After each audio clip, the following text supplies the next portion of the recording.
Mga idol, pasensya na at ngayon lamang ulit tayo naka-upload, sa kadahilan ng nagkatrangkaso ang idol nyo kaya di ako makahawak man lang ng cellphone para mag-edit. Sa nakaraan nating video ay natapos tayo kung saan sa sobrang takot ng mga hangal na nararamdaman sa katawan, ay di na nila ito natagalan padahilan upang mapatakbo na lang ang mga ito sa kawalang pag-asa na bubuhayin pa sila ng ating bida. Subalit, nagkamali din ang isang hangal sa ginawa niyang pagtakbo, dahil sa kanyang ginawa ay siya ang naging susunod na target ng nanggagalaiting si Ye Xinghe na may nakakatakot na titig sa papatakas na hangal. At ang nagbalak tumakas na isang hangal ay naging dahilan ng mabilis niyang pagkasawi, dahil agad siyang inatake ni Ye Xinghe na buong-buo naman niyang nasalo dahilan upang magtamo din ito ng pinsala sa katawan.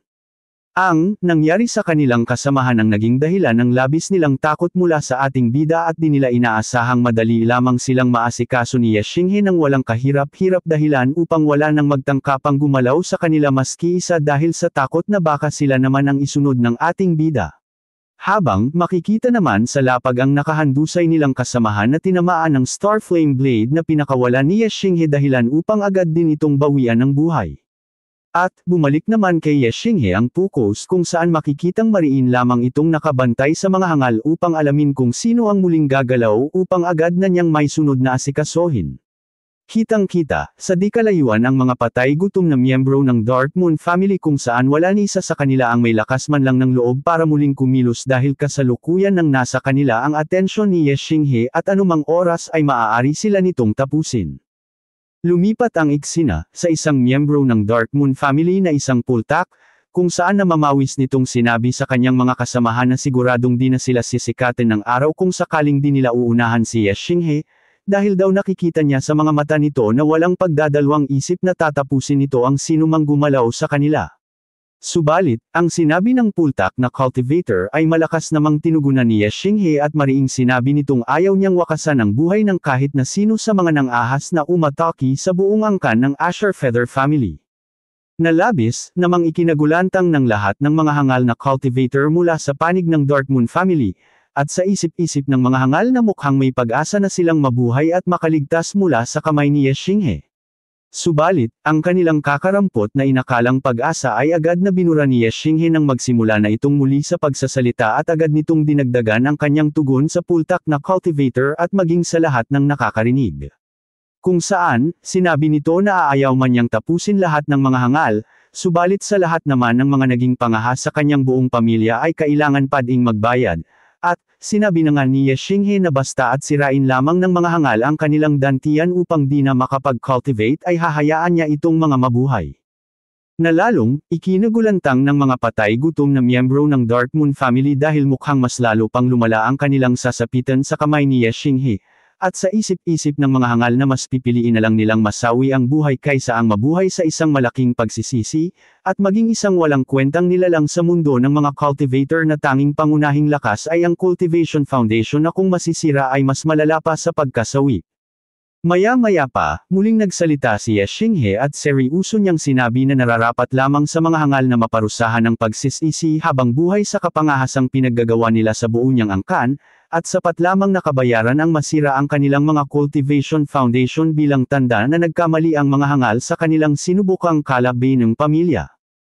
At, dahil sa mga pinagsasabi ni Ye Xinghe ay natahimik naman ang mga hangal sa isang gilid na di makatingin ng diretsyo sa ating bida, subalit makikita ding ni wala man lang nais kumilos upang magsariling sirain ang kanilang mga dantian dahil masahol pa ito sa pagpapatiwakal at mas pipiliin na lang nilang masawi ang buhay kisa sa humarap sa habang buhay na pagsisisi. Subalit, sa ginawa nilang pananahimik at di pagkilos ay lalong nanggalaiti si Ye Xinghe na makikitang mariin nakatingin sa mga ito. Kasunod ng agad nitong pagkilos habang mariin sinasabi na kung aayaw ng mga itong mag-umpisa na sirain ang kani-kanilang mga dantian, ay tutulungan na lamang niya silang gawin ito upang mas mapabilis ang pagkasira ng kani-kanilang mga dantian, at nag-umpisa na nga si Ye Xinghe sa paglapit sa mga hangal habang makikita sa postura nito ang nakakapangilabot na ekspresyon senialis na di talaga ito nagbibiro sa kanyang mga tinuran at talagang gagawin nito ang kanyang mga pinagsasabi ng walang pagdadalawang isip. At, ang nakakatakot na posturang ipinakita ni Ye Xinghe ay labis namang nakaapekto at nakapagpatayo ng balahibo ng mga hangal na makikitang nangangamba na sa papwede nilang sapitin sa kamay ng nanggagalaiting si Ye Xinghe na kasalukuyan ng papalapit sa kanilang kinatatayuan upang simulang magsira ng dantian ng mga hangal na miyembro ng Dark Moon family. Kung saan makikitang lalo pang mas nagiging nakakapangilabot ang ekspresyon ng mukha ni Ye Xinghe habang papalapit ito sa kanila at makikitang talagang wala itong takot sa mga hangal kahit pa mas madami ang bilang ng mga ito sa kanya. At, sa patuloy na paglapit ni Ye Xinghe ay napagtanto ng mga patay gutom na talagang di na magbabago pa ang isip ng ating bida dahilan upang mapag-isip-isip nilang kailangan na din nilang gumawa ng paraan upang makatakas na napipintong pagkasira ng kanilang mga dantian. Maya-maya pa, ay tuluyan na ding nagsisaguda ng mga hangal, at mas pinili na lang ng mga itong lumaban ng patayan kisa humarap sa habang buhay na pagsisisi, habang maririnig na malakas na sinasabi ng isa na di siya naniniwalang magagawa ng ating bidang murder sila dahil nag-iisa lamang ito laban sa madami nilang bilang kaya naman ito na lang ang naisip nilang paraan upang magbaka sakaling manalo kay Ye Xinghe.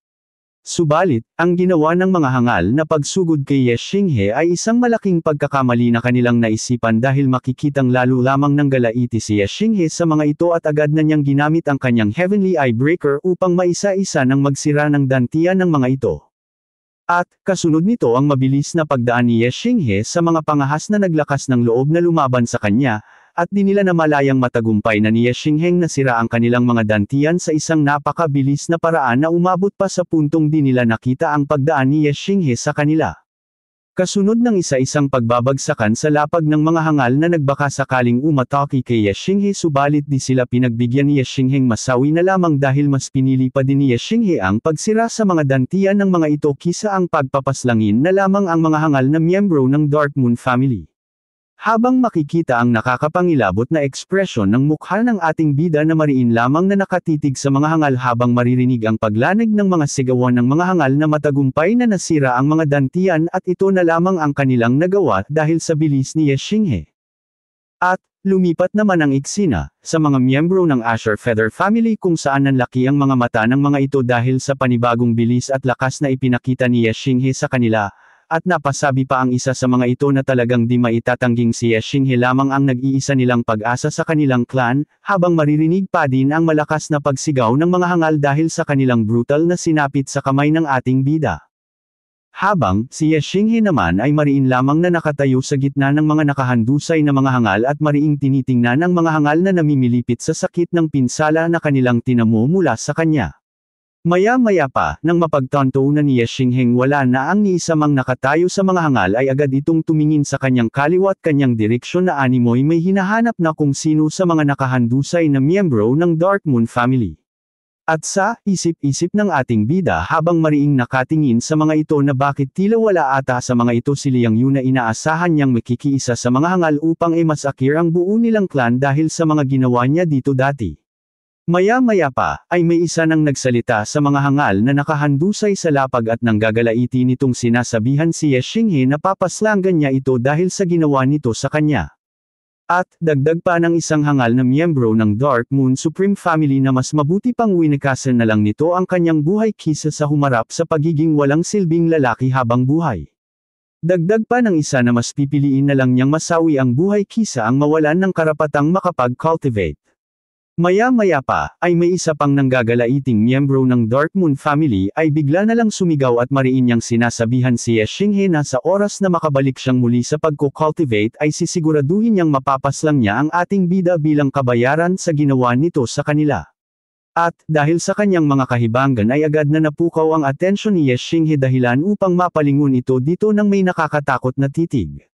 Kasunod, ng malakas na pagsasalita ni Ye Xinghe, at mariin itong sinabi na di pa siya tapos sa mga ito dahil kulang pa ding kabayaran ang kanilang mga sinapit kaya naman malaya silang humanap ng paraan upang muling makapag-cultivate at makabalik sa kanilang clan.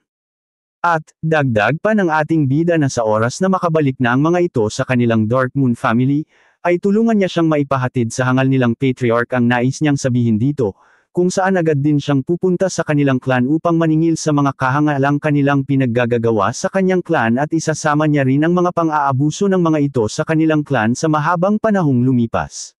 Dagdag pa ni Ye Xinghe na hindi dahil sa nasira na ang kani-kanilang mga dantian, ay makakaligtas na ang mga ito sa kanya dahil ginawa lamang niya ito upang may makapagbalita sa kanilang patay gutom na patriarch na kasalukuyan pa din siyang nabubuhay, at sa oras na muli silang magkaharap-harap ay sisiguraduhin niyang agad niyang wawakasan ang buhay ng bawat isa sa kanila. Matapos niyang makapagsalita, ay makikitang nagkaroon ng bahagyang katahimikan sa panig ng bawat isa, habang makikita si Ye Xinghe sa harapan ng mga hangal na mariin lamang na nakatingin sa mga ito. Maya-maya pa, ay muli nang nagsalita si Ye Xinghe, at nanggagalaiti niyang sinambit na kulang nakabayaran ang pagkasawi ng mga hangal para lamang tumbasan ang madaming miyembro ng kanilang clan na pinaslang ng mga ito, kaya ang tanging pagsira lamang sa kanilang mga dantian ang kanyang naisip na gawin. Dagdag pa ni Ye Xinghe na ito lamang ang paraan upang makabayad sila sa ginawa nila sa kanyang clan, at ito din ang nararapat para sa mga katulad nilang mga patay gutom, ang masawi ang buhay ng dahan-dahan, habang makikita naman ang mga hangal na di man lang makapagsalita sa takot na baka tuluyan pa silang paslanjin ni Ye Xinghe kung sakaling tuluyan na itong mapuno sa kanila. Kasunod nito, ay malakas ng pinagpapaalis ni Ye Xinghe ang mga hangal sa kanyang harapan bago pa niya tuluyan ang mga buhay ng mga hangal. Dahilan upang agad na ding magsikilos ang mga miyembro ng Dark Moon family, upang umalis bago pa magbago ang isip ni Ye Xinghe at tuluyan silang pagpapaslanjin. Makikita ding maging ang mag-amang hangal na miyembro ng Zhao clan na siyang nakisali sa kaguluhan ay makikita ding tuluyan ng umalis, kung saan makikita ang puro hangin ng tiyan na si Zhao Yang na di pala tinuluyan ni Ye Xinghe kanina. Bago pa umalis si Zhao Yan, ay lumingon muna ito kay Ye Xinghe ng may pangangamba, kung saan makikitang tinitingnan din naman ito ng ating bida ng may pagkaseryoso, sa nialis na damay ang mga ito sa oras na magsimula na siyang gumanti sa mga kahangalang pinaggagawa nito. At, habang papaalis ang mga patay gutom na nanggulo sa buong Asher Feather family, ay mariin itong pinanood ni Ye Xinghe nang makasiguradong wala nang matitira pa sa kanilang clan. Nagpatuloy si Ye Xinghe sa pagmamasid sa nagsisialisang mga patay gutom, habang nasa malalim na pag-iisip sa kung sino ang uunahin niya sa mga ito sa oras na maghayganti na siya dito. Nang biglang putulin ni Uncle Patriarch ang malalim nitong iniisip, sa pamamagitan ng pagtawag sa pangalan ng ating bida, at matapos niya itong tawagin ay agad niyang ipinag-utos dito na lumapit sa kanya. Kung saan agad din namang narinig ni Ye Xinghe ang pagtawag nito sa kanya, dahilan ng mabilis niyang paglingon dito at tanggalin ang atensyon sa mga hangal. Matapos niyang makalapit kay Uncle Patriarch, ay agad niyang tinanong ang kalagayan nito, habang makikita sa mukha ni Ye Xinghe ang labis na pag-aalala sa sinapit ni Uncle Patriarch. Nang makita ni Uncle Patriarch na lumapit na sa kanya si Ye Xinghe, ay naiiyak niyang sinabi na napakawalang kwenta niyang Patriarch na di man lang kayang maprotektahan ang sarili niyang pinamumunuang clan, at dagdag pa nito na kung hindi dumating si Ye Xinghe sa tamang panahon, ay nakasisigurado siyang tuluyan nang nag-wipe out ang buong Asher Feather family sa kasaysayan. At, ang mga paninisi ni Uncle Patriarch sa kanyang sarili dahil sa nangyari sa kanyang clan, ay agad namang tinutulan ni Ye Xinghe, at pasigaw niyang sinabi na wag itong magsalita ng ganito patungkol sa kanyang sarili, dahil wala namang katotohanan na wala siyang kwentang patriarch. At, ang mga papuri naman ni Ye Xinghe, ay tinugunan lamang ni Uncle Patriarch ng marahang pagpilig ng kanyang ulo, sa nialis na di siya sang-ayon sa sinambit ni Ye Xinghe patungkol sa pagiging niyang patriarch. At matapos niyang mapahinto sa pagsasalita si Ye Xinghe, ay may kung anong bagay itong kinuha sa kanyang bulsa, habang sinasabihan nito si Ye Xinghe na ngayong araw ay kailangan na niyang ipasa ang pagiging patriarch dito, dahil ito naman ang may kakayahang magprotekta sa madaming miyembro ng kanilang pamilya. Bukod pa doon ay sinabi din ni Uncle Patriarch na ito ang nararapat na siyang maging patriarch ng kanilang clan dahil sa dami na nang naging tulong nito dito. At matapos nito, ay tuluyan na niyang iniabot kay Ye Xinghe ang isang bagay na kahawig ng nasa kanilang alamat na Divine Blue Carp, kung saan ito ang tanda ng pagiging patriarch ng kanilang pamilya, at habang iniaabot niya ito kay Ye Xinghe, ay kasabay niyang sinasabi na mula ngayon ay si Ye Xinghe na ang susunod na patriarch ng Asher Feather clan. Ipinaliwanag ni Uncle Patriarch na ang bagay na gusto niyang ibigay kay Ye Xinghe ay ang seal ng kanilang pamilya, kung saan ang sinumang nagmamay-ari ng bagay na ito ang siyang hihiringyang bagong patriarch ng kanilang clan. Subalit agad na yumangal si Ye Xinghe sa pagpapasa nito ng seal sa kanya, at mariin niyang ipinaliwanag na di pa ito ang tamang panahon para italaga siyang patriarch ng kanilang Asher Feather family, Bukod pa doon, ay sinabi din ni Ye Xinghe na di pa siya kwalipikado sa pagiging patriarch, dahil wala pa siya sa tamang edad upang may talaga dito, at wala pa din siyang kakayahang mapatakbo ang Asher Feather family sa kasalukuyan. Magpapaliwanag pa sana si Ye Xinghe upang di matuloy ang pagpapasa ng seal sa kanya.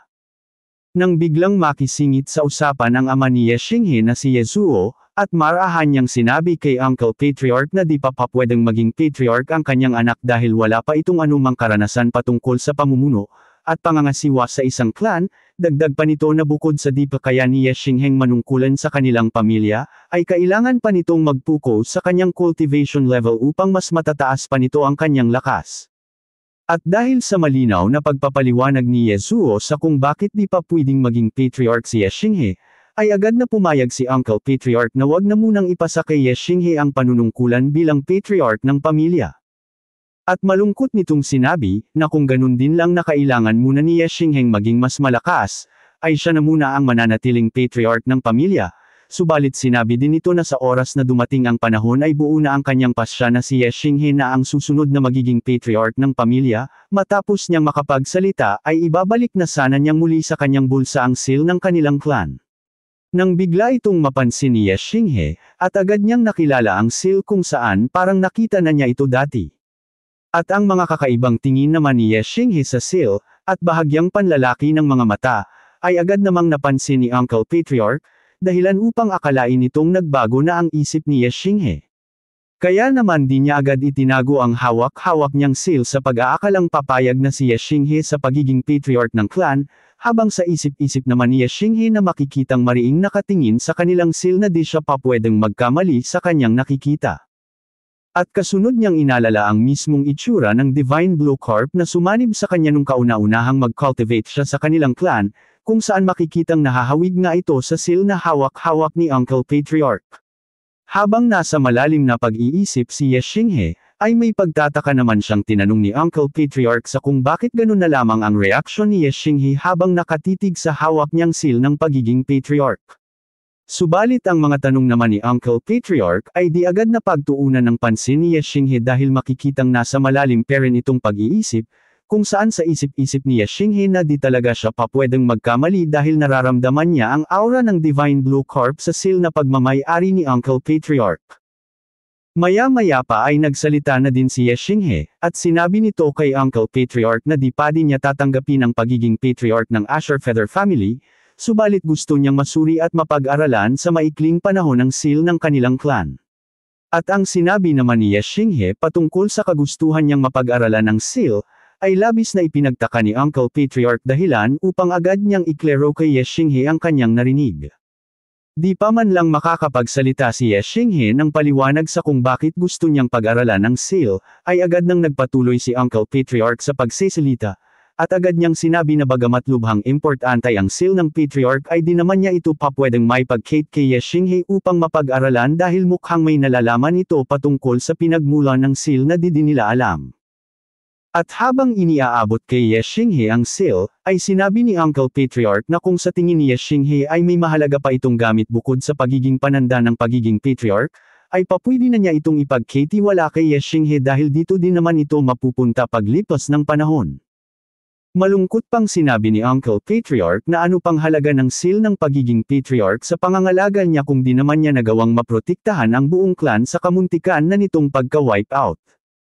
At matapos ni Ye Xingheng mahawakan ang seal ay agad niya itong binalutan ng makapal niyang star energy upang simulang suriin at pag-aralan gaya ng kanyang mga sinambit. At habang ginagawa niya ito ay meron siyang makapanindig balahibong nalaman patungkol sa seal ng kanilang clan. Abangan sa susunod nating video ang mga kaganapan sa mga hangal na kasalukuyan ng nakabalik sa Dark Moon family kung saan makikitang dahil sa sobrang galit ay magpapalabas ang hangal na patriarch ng makapanindig balahibong aura. Sa pagpapatuloy din ay muli nang magkikita si Princess Yuning at ang ating bida dala ang Demonic Wolf sa kanilang clan. At may malalaman din si Ye Xinghe patungkol sa Demonic Wolf na di niya inaasahan kung saan sobrang palang taas ng level nito na higit pa sa lahat ng mga cultivator na kanya nang nakasalamuha. Kaya't kung gusto mong magpatuloy sa ating kwento ay inaanyayahan kitang pindutin ang subscribe button pati na rin ang bell icon nang sa ganan ay mauna ka sa tuwing may bago tayong upload. Paki-like muna din ang ating video at mag-iwan ka na din ng komento sa ibaba na lalong magbibigay sa akin ng kumpiyansang lumaban, mag-upload. Thank you mga idol.